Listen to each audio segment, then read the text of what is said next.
अस्सलाम वालेकुम अज़ीज़ तलबा तालिबात, ईज़ी मैथ क्लासेस में आपका इस्तकबाल है।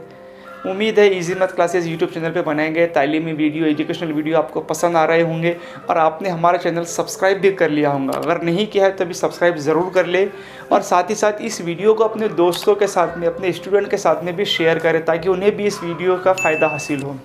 तो इस वीडियो में हम मैथ सेकंड के सबक नंबर 3 दायरा, इसमें मश्की सेट 3.3 के सवालात हल करेंगे। तो चलिए शुरू करते हैं।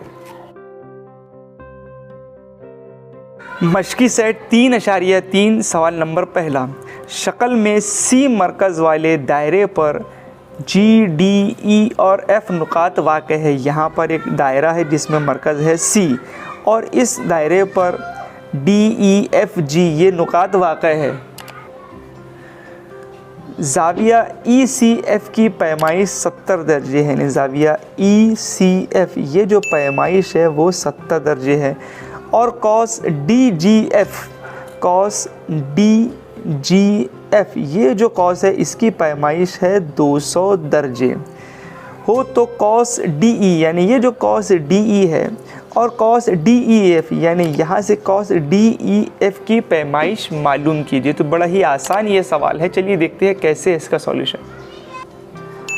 अब सबसे पहले हम सवाल में दी गई मालूमात के मुताबिक जो दिया गया है वो लिख लेंगे। तो हमें सवाल में दिया गया है कि पैमाइश ज़ाविया ई सी एफ़ बराबर 70 दर्जे है, साथ ही साथ पैमाइश कॉस डी जी एफ़ बराबर 200 दर्जे है और हमें ये कॉस डी ई और कॉस डी ई एफ़ की पैमाइश हमें पता करना है। तो हम यहाँ पे लिख लेंगे ये जो नज़ीरी मरकज़ी ज़ाविया है वो है 70 दर्जे। अब ये जो मरकज़ी ज़ाविया है ई सी एफ़, इसका जो नज़ीरी कॉस है यानी कॉस ई एफ़, तो इसकी पैमाइश इस कॉस ई एफ़ के पैमाइश के बराबर होती है। तो हम यहाँ पर लिख लेंगे कि असगर कॉस की पैमाइश उसके नज़ीरी मरकज़ी ज़ाविये की पैमाइश के बराबर होती है, इसलिए पैमाइश कॉस ई एफ़ बराबर पैमाइश ज़ाविया ई सी एफ़ और ये दोनों भी रहेंगे 70 दर्जे के। साथ ही साथ हमें दिया गया है कि कॉस डी जी एफ़ की पैमाइश 200 दर्जे है और कॉस ई एफ़ की पैमाइश 70 दर्जे है और हमें पता है कि पूरे दायरे की पैमाइश 360 दर्जे होती है। तो हम पूरे दायरे में से कॉस डी जी एफ़ और कॉस ई एफ़ को अगर हम वज़ा कर देते हैं तो हमें कॉस डी ई की पैमाइश मालूम पड़ जाएंगी। तो हम यहाँ पर लिख लेंगे पैमाइश कॉस डी ई यानी ये जो डी ई है तो 360 में से हम ये दोनों भी कॉस यानी डी जी एफ़ और साथ ही साथ ई एफ़ ये हम यहाँ पर माइनस कर देंगे। तो हम कीमत रख लेंगे 360 वज़ा डी जी एफ़ की जो पैमाइश है वो है 200 दर्जे वज़ा कॉस ई एफ़ की पैमाइश हमें मालूम पड़ी है 70 दर्जे। तो 360 में से जब हम 200 माइनस करते हैं तो बचते हैं 160 और 160 वज़ा 70 और 160 में से जब हम 70 माइनस करते हैं तो हमें मिलते हैं 90 दर्जे, यानी पैमाइश कॉस डी ई हमें मिल जाता है 90 दर्जे। अब हमें कॉस डी ई एफ़ की पैमाइश पता करनी है। तो हम क्या करेंगे, कॉस डी ई और कॉस ई एफ़ को जमा कर लेंगे तो हमें कॉस डी ई एफ़ की पैमाइश पता चल जाएंगी। तो इसके लिए हम यहाँ पर लिख लेंगे पैमाइश कॉस डी ई एफ़ यानी यहाँ से लेके यहाँ तक की जो कॉस है बराबर पैमाइश कॉस डी ई जमा पैमाइश कॉस ई एफ़। तो डी ई की पैमाइश हमें पता है 90 दर्जे, तो हम यहाँ लिख लेंगे 90 जमा कॉस ई एफ़ की पैमाइश है 70 दर्जे। तो 70 तो 90 और 70 हमें मिल जाते हैं 160 दर्जे। तो पैमाइश कॉस जवाब में लिख लेंगे पैमाइश कॉस डी ई एफ़ हमें मिल गया है 160 दर्जे और कॉस डी ई की पैमाइश हमें मिल गई है 90 दर्जे। तो आप स्क्रीनशॉट लेकर इसका सॉल्यूशन लिख सकते हैं। सवाल नंबर 2, शक्ल में क्यू आर एस मुसल्लस मसाविउल अज़ला मुसल्लस है। यहाँ पर ये जो मसाविउल अज़ला मुसल्लस है, इसका मतलब ये हुआ कि इस मुसल्लस के जो तीनों भी जो ज़िले हैं यानी क्यू आर, आर एस और साथ ही साथ क्यू एस, ये एक दूसरे के मसावी हैं। तो दिखाइए कि कॉस आर एस यानी ये R S cos Q S और कॉस क्यू आर एक दूसरे के मसावी है। साथ ही साथ कॉस क्यू आर एस यानी क्यू आर एस यानी यहाँ से लेके यहाँ तक ये जो कॉस है इसकी पैमाइश 240 दर्जे है। तो चलिए देखते हैं कैसे इसका सॉल्यूशन। अब सबसे पहले हमें सवाल में दिया गया है कि ये जो मुसल्लस है क्यू आर एस ये मसाविउल अज़ला मुसल्लस है। तो हम यहाँ पर लिख लेंगे मुसल्लस क्यू आर एस मसाविउल अज़ला मुसल्लस है। इसका मतलब यहाँ पर ये जो वित्र है इस मुसल्लस में, इसके जो ज़िले हैं यानी आर क्यू, क्यू एस और आर एस ये एक दूसरे के बराबर बराबर रहेंगे। तो हम यहाँ पर लिख लेंगे वित्र क्यू आर बराबर वित्र आर एस बराबर वित्र क्यू एस। अब चूँकि ये वित्र एक दूसरे के बराबर बराबर है तो हमें ये बात पता है कि एक ही दायरे के या मुतमासिल दायरों के मुतमासिल वित्रों के नज़ीरी कॉस मुतमासिल होते हैं। यानी ये वित्र अगर एक दूसरे के मुतमासिल है तो इनके नज़ीरी कॉस भी एक दूसरे के मुतमासिल होते हैं। तो हम यहाँ पर लिख लेंगे कि एक ही दायरे या मुतमासिल दायरों के वित्रों की नज़ीरी कॉस मुतमासिल होते हैं। इसीलिए पैमाइश कॉस क्यू आर बराबर रहेगा पैमाइश कॉस आर एस के, साथ ही साथ ये बराबर रहेगा पैमाइश कॉस क्यू एस के। इसे दे देंगे मसावत नंबर 1। अब हमें पता है कि तीनों भी कॉस एक दूसरे के बराबर बराबर है। अब हम फ़र्ज़ करते हैं पैमाइश कॉस क्यू आर बराबर पैमाइश कॉस आर एस बराबर पैमाइश कॉस क्यू एस एक्स दर्जे के बराबर है।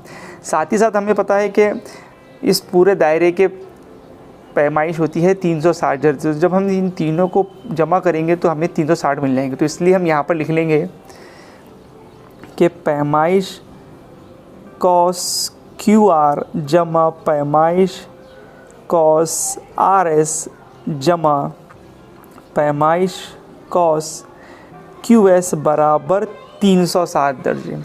अब ये x दर्जे है तो हम यहाँ पर लिख लेंगे x जमा x दर्जे जमा x दर्जे बराबर 360। अब x हो जाएंगे 3x बराबर 360।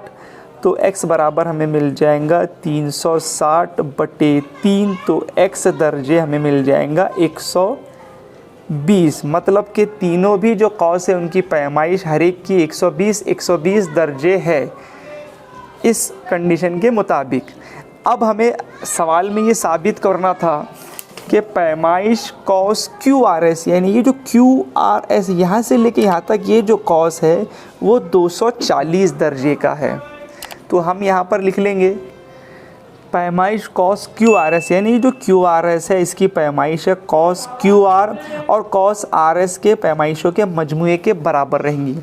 अब हमें पता है कि कॉस क्यू आर की पैमाइश और कॉस आर एस की पैमाइश थी x दर्जे और x हमें मिला है 120। इसलिए हम डायरेक्ट यहाँ पर लिख लेंगे कि कॉस क्यू आर की पैमाइश है 120 जमा कॉस आर एस की पैमाइश भी है 120। तो 120 और 120 हो जाएंगे 240 यानी पैमाइश कॉस क्यू आर एस की पैमाइश हो जाएंगी 240 दर्जे और यही हमें साबित करना था। तो आप स्क्रीनशॉट लेकर इसका सॉल्यूशन लिख सकते हैं। चलिए बढ़ते हैं तीसरे सवाल की ओर। सवाल नंबर 3, शक्ल में वित्र सी डी और वित्र ए बी यानी ये वित्र सी डी और साथ ही साथ ये वित्र ए बी एक दूसरे के मुतमासिल है। तो साबित कीजिए कि कॉस ए सी यानी ये जो कॉस है और कॉस बी डी यानी ये जो कॉस है ये एक दूसरे के मुतमासिल है। तो चलिए देखते हैं कैसे इसका सॉल्यूशन। अब सबसे पहले हमें सवाल में दिया गया है कि वित्र ए बी और वित्र सी डी ये एक दूसरे के बराबर बराबर है। तो सबसे पहले हम यहाँ पे लिख लेंगे वित्र ए बी मुतमासिल है वित्र सी डी के। अब हमें एक बात पता है कि एक ही दायरे के मुतमासिल वित्रों के नज़ीरी कॉस भी मुतमासिल होते हैं। इसलिए स्टेटमेंट लिखने के बाद में हम यहाँ पर लिख लेंगे कि पैमाइश कॉस, अब ये जो ए बी वित्र है इसका कॉस नज़ीरी कॉस है ए सी बी, साथ ही साथ ये सी डी जो वित्र है इसका नज़ीरी कॉस है डी बी सी। तो हम यहाँ पे लिख लेंगे कि कॉस ए सी बी यानी कॉस ए सी बी मुतमासिल रहेगा कॉस सी बी डी के, कॉस सी बी डी के। अब ये जो कॉस ए सी बी है इस कॉस के दो हिस्से हैं, यानी कॉस ए सी और कॉस बी सी। साथ ही साथ ये जो कॉस सी बी डी है इसके दो हिस्से हैं, कॉस सी बी और कॉस बी डी को मिलाने पर ये कॉस सी बी डी बनता है। तो हम इस कॉस ए सी बी को लिख सकते हैं कॉस ए सी जमा कॉस बी सी। तो हम यहाँ पर ए सी बी की जगह पे लिख लेंगे पैमाइश कॉस ए सी जमा पैमाइश कॉस सी बी। साथ ही साथ ये जो सी बी डी कॉस है इसको भी हम लिख सकते हैं पैमाइश कॉस सी बी जमा पैमाइश कॉस बी डी। अब सी बी दोनों जानिब है तो ये कट जाएगा, आखिर में बचेगा पैमाइश कॉस ए सी मुतमासिल है पैमाइश कॉस बी डी के। तो यही हमें साबित करना था कि कॉस ए सी और ये कॉस बी डी एक दूसरे के मुतमासिल है। तो आप स्क्रीनशॉट लेके इसका सॉल्यूशन लिख सकते हैं।